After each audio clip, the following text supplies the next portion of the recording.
Over the last 3 videos, I told you the story of Richard and Louise. Alan, their son in New York, was worried. He had called me. Richard was 94, trying to manage everything himself and completely certain he had it all under control. Louise had late-stage dementia and could not speak for herself.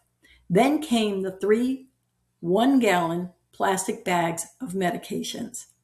Then came the confusion. Then came the things no family ever wants to face out loud.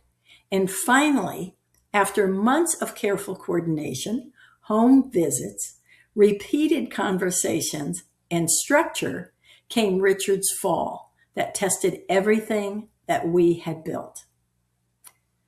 Welcome back to the Richard and Louise Family Story, a 4-part caregiving series where I take you over my shoulder and show you what really happens inside a family when aging starts changing everything. This is part 4 of 4. And if you haven't seen the earlier videos, if you missed the earlier 3 videos, then go back and start there first. Hi, I'm Suzanne Fasella, a retired physician assistant and healthcare advocate who teaches family caregivers how to go from emotional chaos to strong leadership in senior care with more confidence, less exhaustion, and the right resources. I don't fix problems. I teach caregivers how to fix their own problems. Now, one of the things is when I look back on this story now, what stays with me is not just the medication chaos. This was my first concern when I heard about Richard. It is not even the crisis that occurred. It is what the story reveals. Richard taught me that love can be very real and still not be enough to keep a caregiving situation safe. He loved his wife. I never doubted that. His need to be in control, to be right, does not support love when we are so wrong. And love by itself does not organize medications. It does not create oversight. It does not correct confusion. It does not build a reliable system around 2 fragile people, very fragile. Louise reminded me of something families often do not want to admit.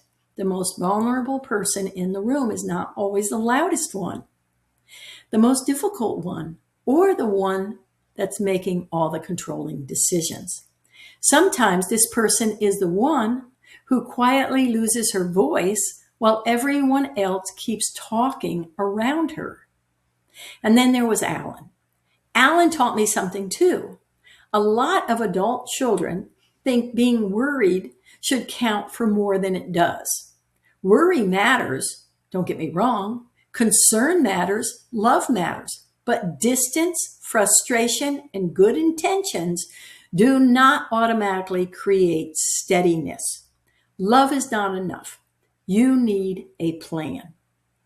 And then there was Brenda. Brenda taught me that so much of good caregiving support is not dramatic. It is not flashy. It is not one heroic moment.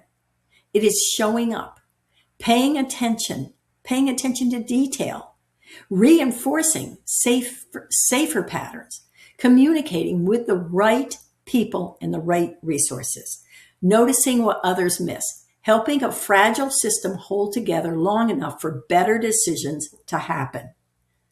This story has stayed with me because it was never really just about Richard and Louise.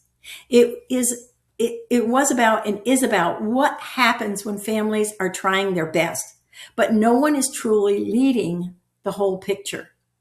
It was about me stepping away and asking Brenda to coordinate because she could reach Richard where I could not. This is where so much caregiver exhaustion comes from. Not because families do not care enough, but because love keeps carrying what structure should. You have to have that structure in place, a plan. That is one reason I'm creating the 26-week steady care plan. not to hand caregivers a few quick tips. We can find those on Google all we want. And not to pretend one webinar or one checklist can solve something. It's not going to. And not because caregivers are failing. That's not true. I created it because real family caregiving happens inside a mix of emotions, resistance, old family roles, medical complexity, guilt, fatigue, and problems that build slowly until one day they cannot be ignored anymore. The caregivers who do best are not the ones who control everything. They are the ones that learn how to build steadiness before the next hard thing arrives. They build a plan. They build this steadiness around the fragile, the well-meaning, and even the crazy makers. And those are the family members who come in and drive you crazy.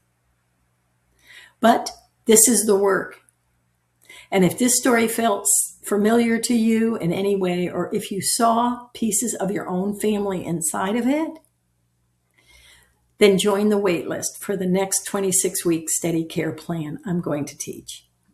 I'll put the link in the description for you. So I'll see you in the next video with another new story, a true story, and a very, very hard one. This next one truly gives me pause and is very difficult to share. Take care, and we'll talk soon.